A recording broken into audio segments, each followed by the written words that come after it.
자녀의 학교폭력 무마 의혹으로 사퇴한 김승희 전 대통령실 의전 비서관입니다. 사퇴는 의혹이 불거진 지 7시간 만에 빠르게 이루어졌고 윤석열 대통령의 사표 수리까지도 그리 오랜 시간이 걸리지 않았습니다. 초등학교 3학년인 김승희 전 비서관의 딸은 2학년 동생을 화장실로 데리고 가서 리코더와 주먹 등으로 여러 차례 폭행했습니다. 피해자는 전치 9주의 부상을 입었죠. 대개 전치 3주 이상이면 강제 전학 조치가 내려지고는 한다는데 피해자는 전치 9주. 자, 그런데 김승희 전 비서관의 자녀는 강제 전학 점수에서 딱 1점이 모자라서 그대로 학교에 남았습니다. 특히 지속성 부문에서 1점만 받았습니다. 그런데 또 다른 폭행이 있었다는 게 뒤늦게 알려졌습니다.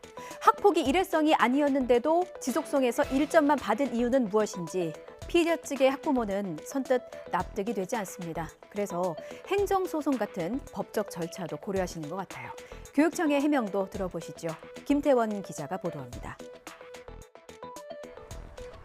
초등학교 3학년 딸 A양은 지난 7월 10일과 17일 두 차례에 걸쳐서 2학년 후배 학생을 학교 화장실에서 리코더와 주먹 등으로 여러 차례 폭행했습니다.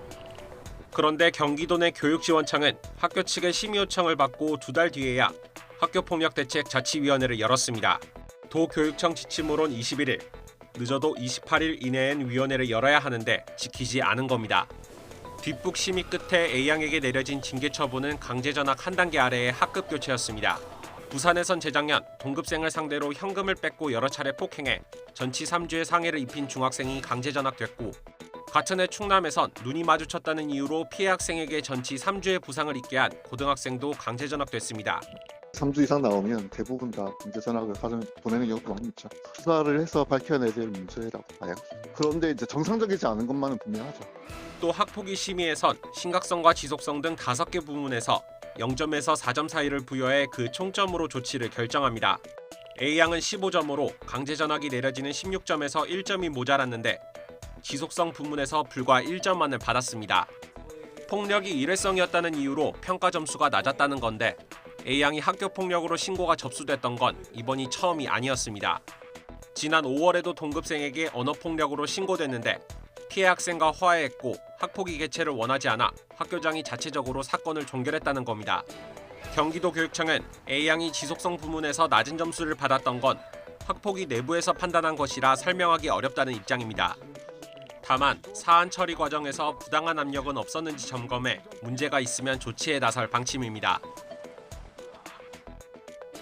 네, 4단계에 있었던 배우 이선균 씨가 피의자 신분으로 입건됐습니다. 마약 투약 혐의로 정식 수사 대상이 됐다는 의미입니다.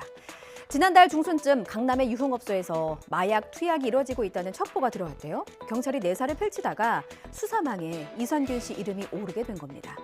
경찰은 관계자 진술을 통해서 이선균 씨가 대마 등의 마약류를 투약했다는 정황도 파악했습니다. 문을 나서면 엘리베이터에서 마주칠 것만 같은 옆집 아저씨 같은 푸근함을 사랑했던 팬들은 실망감을 쏟아내고 있습니다. 물론 재판까지 가봐야 결론이 나겠지만 팬들의 사랑으로 일군 자리였습니다. 이 실망감과 배신감을 어찌 다 만회하시렵니까? 윤성훈 기자입니다. 서울 강남에 있는 유흥업소에서 마약 투약 의혹이 불거진 배우 이선균 씨. 이후 이 씨에 대한 내사를 벌여오던 경찰은 최근 관계자 진술을 통해 이 씨가 대마 등 마약류를 투약한 정황을 파악하고 형사 입건했다고 밝혔습니다. 경찰은 조만간 피의자 신분으로 이 씨 등을 불러 해당 마약 투약 여부를 검사하고 구체적인 경위를 조사할 방침입니다. 이에 따라 유흥업소에서 마약 투약한 혐의로 입건된 사람은 이 씨를 포함해 모두 3명. 다른 2명은 모두 유흥업소 종업원으로 이 가운데 1명은 마약 투약 혐의로 먼저 구속됐습니다. 경찰은 또 재벌가 3세와 가수 지망생 등 5명을 피내사자 신분으로 조사하고 있습니다. 이들이 함께 마약을 투약했다는 의혹에 대해 이 씨 측 변호인은 이 씨가 재벌가 3세나 연예인 지망생과 알지 못하는 사이라며 선을 그었습니다.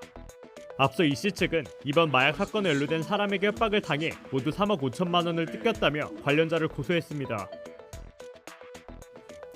끊을 수가 없어서 마약입니다. 이미지 좋던 연예인도 나락으로 끌고 가는 마약이 대학가도 덮쳤습니다. 단 한 번도 안 됩니다. 호기심에 덤볐다가 창창한 인생 망가지는 거 그거 한순간입니다. 이런 명함 보신 분들 반드시 주의하셔야겠어요. 영감이 필요한 사람을 위해서 액상 대마를 준비했다. 명함 크기의 전단지가 교내 곳곳에 뿌려졌습니다. 바깥도 아니고 학교 안에 말이죠. 전문가들은 조직적인 범행의 가능성에 주목합니다. 혹시나 이런 광고 정단을 발견했다? 경찰에 신고하고 바로 쓰레기통으로 버리는 겁니다. 광고물에 나와 있는 QR코드를 입력하거나 연락하는 행위 자체를 하지 말라고 경찰은 당부했습니다. 윤웅선 기자입니다. 홍익대학교 온라인 학생 커뮤니티에 소름 돋는 내용의 광고물을 봤다는 글이 잇따라 올라왔습니다. 영감이 필요하냐? 액상 대마를 준비했다. 연락을 달라. 마약 판매를 암시하는 명함 크기의 전단지가 교내 곳곳에 뿌려졌다는 겁니다. 건국대학교에서도 최근 같은 형태의 광고물이 학교 곳곳에서 발견됐습니다. 해당 광고물 뒷면의 QR코드를 스캔하면 실제 신원을 알 수 없는 이와의 대화로 연결되는 것으로 알려졌습니다. 그게 합법적이라고 써있더라고요, 문구에. 그래가지고 실제로 연락한 사람 있으면 위험하겠다고 생각했죠. 합법이라고 소개한 광고물과 달리 현행법상 의료 목적을 제외한 대마 복용은 모두 불법입니다. 명함이 한두 개는 아니잖아요, 저 전단지가. 그래서 여러 장, 이게 수십 장이 뿌려져 있는 걸로 봐서는 굉장히 좀 조직적이고 구조적인 그런 범죄로 보여지기도 합니다. 경찰은 CCTV 등을 통해 대학가에 마약 광고물을 배포한 이들의 신원을 확인하는 데 주력하고 있습니다. 경찰이 땅을 열심히 파고 있습니다. 보물을 찾았습니다. 경찰 입장에서 보물이란 게 뭐겠어요? 범죄 증거겠죠. 경찰이 땅속에서 찾아낸 것은 바로 단속 카메라였습니다. 택시기사가 싱싱 달리다가 단속 카메라에 찍힌 것으로 생각했대요. 단속 카메라 훔쳐서 30km나 떨어진 가족 소유의 과수원에 묻어버린 겁니다. 참 훔치고 도주하고 땅 파서 숨기고 그 정성이 대단하긴 한데요. 이걸 찾아낸 경찰의 정성은 못 이기지요. 경찰이 어찌 찾아냈을까요? 고재영 기자가 알려드립니다. 경찰이 구덩이 안의 흙을 파내 카메라 한 대를 찾아냅니다. 지난 13일 새벽 서귀포시 우남육교 근처에서 도난당한 자치경찰 소유의 과속단속 카메라입니다. 자치경찰 과속 단속 카메라 특수절도 혐의로 지금 긴급 체포합니다. A씨는 증거 앞에서도 범행 사실을 강하게 부인합니다. 선생님이 놔둔 거 아니에요? 여기 온 적도 없어요? 사실 없어요? 알았습니다. 범행 당시 심야 시간에다 주변에 CCTV도 없는 상황에서 A씨를 검거할 수 있었던 건 택시 운행 기록 장치 덕분입니다. 그 용의 차량을 운행한 타코메타 이동 경로를 파악하여 그중 제일 많이 정차한 지점에 피해품을 버릴 가능성, 숨길 가능성, 땅 파묻을 가능성을 염두에 두고 경찰은 A씨가 시속 100km로 과속하다 단속된 것으로 생각해 범행을 저지른 것으로 보고 있습니다.